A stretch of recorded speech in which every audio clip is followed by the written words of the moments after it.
All right. Good morning, Pirate fans. Welcome to the third episode of the Coach BOZZ Show. Of course, last week was Turkey week, and the ladies played down in the Bahamas, right, Coach? Bahamas? We did. As you can see, she got her lovely hair done and everything. Excellent. I'll actually be in the Bahamas this weekend. I'm taking a quick family cruise Friday to Monday. So I'm going to miss, unfortunately, the game on Saturday, but I'll be in the Bahamas on Sunday and hopefully get a little relaxation before the grind of college and high school basketball season really gets into full effect. So before we get started, I'll be remiss to at least announce this and post this.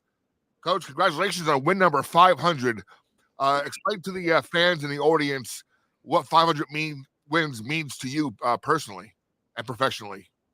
Thank you, Bob. And obviously, players like to my right have so much to do with it. I mean, having great players like Kay Satterfield, Azana, Amari, all Micah, all those great players that we've had through the years, from LP to Sydney to one of Andra to people on my staff like Dee and Shakina. They're the ones who make it easy. And then obviously a great staff. I mean, our staff right now with Cassandra and Jose and Pete and Dee and Shakina, Kyle and and Nikki. They do a great job. And then obviously former staff. Obviously everyone knows how close I am to Coach DeFalco. She did a great job putting together all these teams and playing for me. I was with her for 17 years, and all the assistants like Coach Flag and a lot of other great Coach Del Piore, a lot of other great assistants through these years that have been very helpful to me. It says a lot, but also special shout out to my wife. I mean, my wife has been with me for all 31 years that I've been a head coach, and she's been through a lot. It's not been easy on her, and then obviously my daughter and my son, very supportive as well. So where was Coach? What was win number 1? You remember? Yeah, Division II, Southampton. We beat Concordia. Fortunately, they weren't very good because we weren't either. We won 3 games, but those kids tried their best, and they made me enjoy it as a head coach. While they weren't as talented, they gave a great effort, and I'm still in touch with a couple of them to this day. And 100 was probably Iona? 100, yeah, I was at Iona. I got it up here. 200 was against Niagara. 300 was against Canisius. 400 was here. And obviously 500 is here. 100, it was at Iona, but I'm not sure against who. I'd have to look. I'll have to have Matt look that up. It's a good question. What does that mean professionally for you to get 500 wins and still being young and vibrant enough to go for another 500? Yeah, this lady doesn't think I'm that young, but I'm not right now. I'm old, but no, I mean I just been around a long time. I said this yesterday in an interview. One of the things that really is unique is in our league we have a lot of great coaches with a lot of wins. I mean, obviously Coach Oriema, obviously the greatest coach ever. Coach Bruno, arguably one of the top coaches ever as well. Both have, Gino's over 1,000, Doug has over 800, I think. Coach Tartamella has been very successful. It's hundreds and hundreds of wins. Coach Flannery, hundreds of wins. Denise Dillon, hundreds and hundreds of wins. So we got 5 coaches I name right off the top of my head that have probably minimum 300-400 wins. That's how tough our league is. And then we have Jim Crowley in our league. He has, hundreds of wins. Then we have great young coaches like Megan Duffy. So it's been a challenge. In the MAC I had Diane Nolan had a lot of wins. Obviously Brian George just had so many wins. So, I'm proud of the 500 because of the great players and the great assistants, but also because we played great teams and great coaches. We haven't been in leagues where there hasn't been a lot of veteran, really good coaches. I mean, Coach Granelli from St. Peter's was in my league. I mean, the man's a legend, 600-700 wins. So we've had to earn a lot of our wins. Coach Frager was in my league too. He won a ton of games. Coach Gronin at Niagara won a lot of games when I was there. Coach Zay, these guys won 300, 400, 500 wins. So for me to get to that number, we've beat a lot of good teams, and we can never do it. And I know I keep saying it, but Kay Satterfield, how she's played this year, how she's done. I was so excited to have her on the show because obviously when you start talking about amount of wins, it's about great players and great people like her. The last question on the big win. How many people did you hear from after the win itself? You hear from anybody special they want to shout out to? You know, you hear from someone special like Kay's mom. Like that means a lot to me. I mean, when you get a parents of your current players and some of your former players to call you or text you, that means a lot as well. I would love to have had a text from my dad, but obviously he's no longer here. But my daughter was there. That was important. My son followed it. That was important. And my wife was there. That was important. But obviously the text from Coach DeFalco means everything to me because she's responsible for 60 or 70%. Like she has a big asterisk. She's like, Coach B, you really got 497. I coached 3 of those games when you weren't here. And she's probably right. But she's worth a lot more than that as well. And the current staff. I'm really blessed with a really great staff.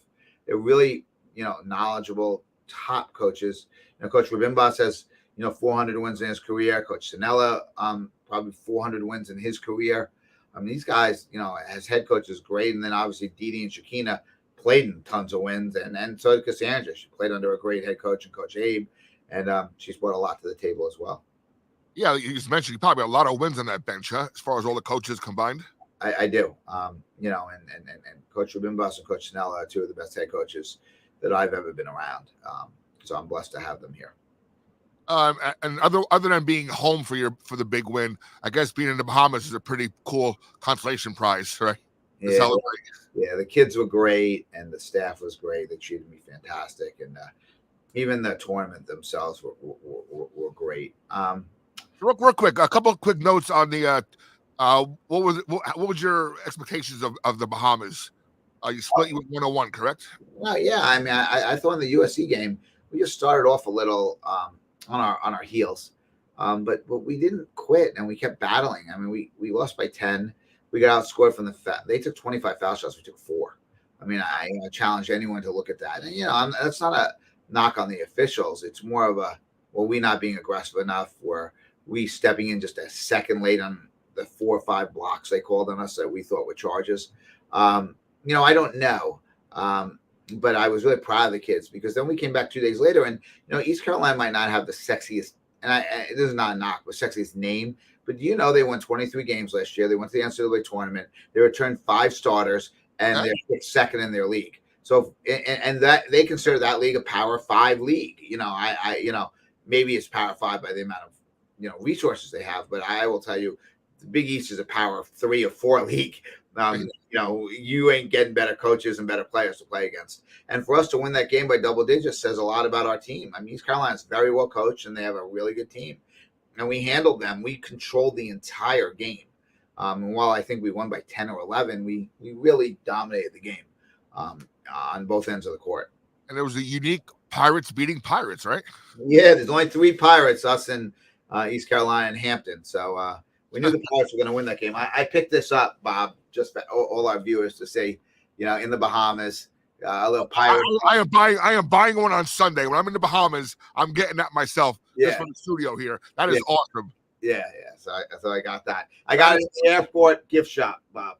Okay. I think I'm going to Bimini for the day. Yeah. All right, Kay. You're our special guest today. How are you this morning? Hi, I'm doing good. I noticed covering the team this season especially, there's some games you started, some games you came off the bench. You have a preference as far as your style of play? Not really. I just love to play. So, wherever my team needs me or wherever Coach B puts me, I'm always ready. And Bob, I'm going to interrupt you, and that's why she's such a great player. But she's firmly established herself as a starter right now. There's no question, and she deserves to start. She's earned it. She's played fantastically, but she's been very unselfish. And I think it's time for me to be selfish for her and keep her in the starting lineup consistently, which I'm going to do. Start to call more plays for her. Start to let her relax out there. And I think you're starting to see the Kay Satterfield that we know is in there. And you're going to see an even better version of her as the year goes on. But she's firmly in our starting lineup now. There's no doubt about that. Sorry to interrupt that. No problem. Kurt Valenti, what's up, guys? Hello, Kurt. Thanks for joining us. So, Kate, I noticed you have a pretty good handle on the ball as well. So you're kind of, like on your sheet it says guard/forward. So I can see where the guard comes from because you have a pretty good handle with the rock in your hand. Yeah. I think now we call it like big guards. Yeah. Point forwards, I call them. It's like a Scottie Pippen. I think you know who Scottie Pippen is. Right? Yeah. All right. I'm not that young. Draymond Green. Yeah. Okay, tell us about your basketball career. Where'd you go to high school? From there, where did you go to college before arriving at the in South Orange? Okay, so I have like a unique kind of basketball story. Both my parents played basketball. My father played professionally. I went to Christ the King High School, which is probably one of the best high schools you could go to if you want to be a women's basketball player. You were ranked number 1 in the country your junior year. Yep, I had a number 1 team in the country. Kay was. I'll interrupt her again. She was a top 50. Was it top 60? What? Yeah. What number were you ranked? ESPN. 32. She was top 30 player in the country coming out of high school. 32nd in the country. Sorry. Go ahead. Yeah. I actually played point guard in high school, so I guess that's where some of the guard skills come from. I went to Ohio State to begin with, following by Xavier, and now I'm here at Seton Hall. But Coach B has been recruiting me since I was in Christ the King. Yes, I have. Bob, she kept saying no to me. I felt like I was trying to, back in college when my wife kept saying no to me. So this has been a long journey for me, but I feel like I'm where I need to be now. That's fantastic. Are you upset about the outcome on Saturday, Ohio State, Michigan? Yes, I was. We had it on playing here in the offices during our practice, and yeah, I was kind of upset. So is it a big change from a huge campus like Ohio State? For example, 2 weeks ago, I was on the Notre Dame campus going to my first ever Notre Dame game. And what do you think of that? How was that Notre Dame? How was that? Oh, my God. I texted the guys from our crew for the Seton Hall basketball Facebook page that I'm part of. I'm like, guys and gals, this campus is like 100 times bigger than Seton Hall. It's amazing. You pull up and there's the gold dome in front of you. Yeah. So I guess by comparison, like Ohio State's got to be a huge campus as well. All right, they go to that huge campus in Ohio State to our little but big campus. I mean, Seton Hall seems small, and it kind of is, but yet, it'll take you 15 minutes to go from one campus, one side to the other. I'm a graduate, I know. I had to go across campus sometimes, for classes. So was there a big difference to you to go from a big campus to a smaller one? I mean, that wasn't really one of my priorities. There has been a difference from, the size of the campus, but being here at Seton Hall, since it is smaller and it is the Big East, so we're, a basketball school, I get recognized on a daily from, regular students or staff, faculty. So I think that's like one of the main differences, I would say. Ohio State being so much bigger, people are not going to notice you. Everyone is just walking by each other. But here is more of a like close-knit family type of vibe. Fantastic. So do you have a favorite team in the WNBA? I'm kind of biased. I'm from New York, so I always cheer for the Liberty, but I have a very close friend who plays on the Las Vegas Aces, so I've kind of been an Aces fan these last 2 years. Who's that? Kirsten Bell. She also went to Ohio State. Okay. And tell me, were you sad and everything? Yeah. So it was pretty cool. I got to go to the WNBA finals while they was here in Liberty and watch her win the championship. So that was pretty cool. Yeah, in June, I took a trip out to Vegas for some business and a little pleasure too. And I went to an Aces game. Pretty amazing to see, 12, 15,000 fans in an arena to root on women's basketball. It was very encouraging to see. Yeah, I mean, Coach Hammond's done a great job with that. But, Coach Fargus, the former LSU coach, is now president of basketball operations there. She's done a great job. And obviously, I give credit to Mark Davis. I mean, at the end of the day, he supported that. He's paid accordingly. He's paid the coaches, the players accordingly. He supported it. You got to give a man like that a lot of credit for it as well, Bob. Like, they play an exciting style. They're very well coached. The players play really hard. Very unselfishly. I was at that finals game as well, and it was tremendous effort. They played without arguably their best player, second best player, and Chelsea Gray, and they still were able to win. It's a tribute to the coaching staff there and at Vegas and the ownership. You give the ownership credit too. Yeah, okay, I feel your pain. I think I have a cup right here that says for the Aces right in front of me right here. Anyway, yeah, I feel your pain because I went to that game and I played the Liberty in the finals. I'm like, who do I root for? Because I'm a Nets fan, so I know they're also housemates there in Brooklyn. So what are your goals for this season personally? As far as any accomplishments are you striving for?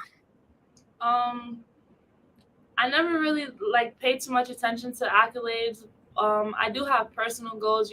I'm just trying to be the best basketball player and woman I could be heading out of this season. This will be my last season of college basketball. So I'm just trying to give my all, give my team everything I can. And, hopefully that will help me with my pro career. Any aspirations for your pro career? Hopefully summer too. Yeah. I mean, Kay played on the national 3-on-3 team and 5-on-5 team for Puerto Rico. Oh, great. Congratulations about that. Thank you. She earned that, Bob. Let me tell you. She earned it by playing so well in the 3-on-3 tournament in April in USA basketball when we were invited to be one of 16 teams in the country to play in that tournament. And Kay played fantastic. Go ahead, Kay. I'm sorry. Yeah. No, you're good, Coach B. So, yeah, this summer was pretty interesting for me. I was gone for about 3 months. I played on the professional Puerto Rico national team. I won a FIBA bronze medal. So, yeah, it was pretty cool being around, veterans and older players, people who have played in the WNBA and now they play overseas or vice versa.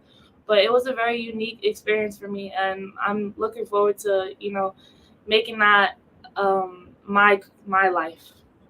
That's phenomenal. I dabbled a bit with the WABA, as Coach knows. That we had a few Seton Hall ladies play in that league and move on to bigger, overseas and better things. So I wish you luck on that. Yeah, Bob, can I interrupt again? I just got to say that this young lady dedicated 3 months this summer. I mean, she would tell them the countries you were in. Yeah, it was pretty difficult at first because I wasn't expecting to be gone that long. But I started in Puerto Rico, then I went to El Salvador, Chile, Mexico, Canada. I don't think I'm missing anything, but yeah, I traveled basically all around the world. And some of the places were very difficult. I mean, she was in bunk beds, no air conditioning, difficulties, with food. I mean, they would practice in gyms. She was telling me a story. You have 10, 15, 20 stray dogs, stray cats walking through the gym when they were practicing. Like people think, it's great, fly first class, stay in the Ritz-Carlton. No, it wasn't like that. She sacrificed her whole summer. Like there's not a lot of people that would do that. And, it's not a coincidence that Zana did very similar. And look how great they're both playing because they've worked hard on their game, but also on the mental preparation of playing in difficult scenarios and circumstances. And I will say the coaches they played for were really great coaches. I mean, Zana played for some great coaches here in USA, but Kay's coaches did a great job with her as well. And she came back in great shape, a little more flavor to her game. I think they reinstilled confidence in her, which is a lot about coaching. So, the coaches that she played for on the Puerto Rican team, I give a lot of credit to those people as well. Okay, I've noticed it right from the beginning, from the first scrimmage game a few weeks ago. I noticed a difference in your game. So I can see that confidence. I can see that experience coming forward now. Thank you. Yeah. Okay, one last question as far as the team. I think a lot of us, whether it's media or those in the in Walsh gym during the past few home games, have noticed a big difference in the style of play of the team in general. A lot of hustling. I mean, I think Rutgers, you had 6 charges or something that game. You're diving after balls. You're challenging inbounds passes. Have you noticed the big difference between last year's team and this year's team in that regard? Yeah,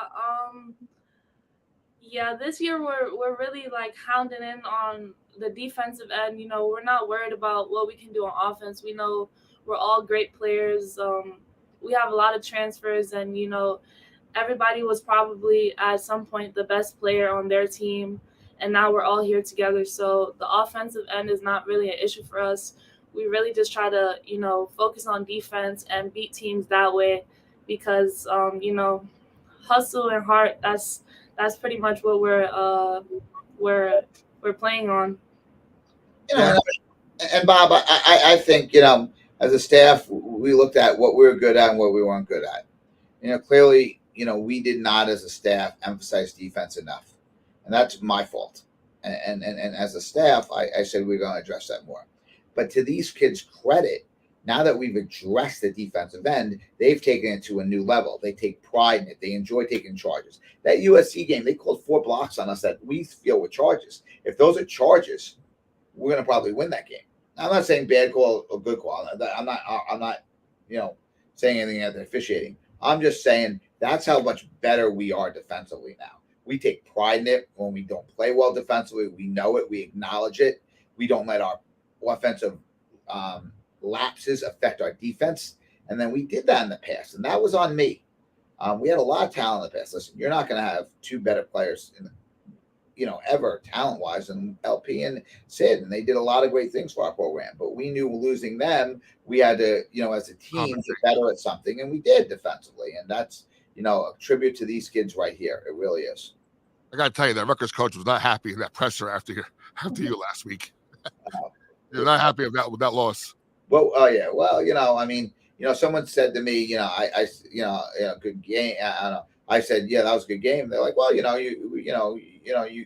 built a real good program. You should be, happy that you beat Rutgers. And listen, Coach Reese is going to do a good job there. I will tell you, we need to continue that series. We're not contracted for next year, and that's something I'm disappointed in. So we keep calling them, and we need to play them. If they don't want to play us, then that would be disappointing on their end. I asked a question that we raised about doing a jersey type of tournament of teams. Yeah, she didn't seem too excited. Maybe it was after the loss or something, but we'll see.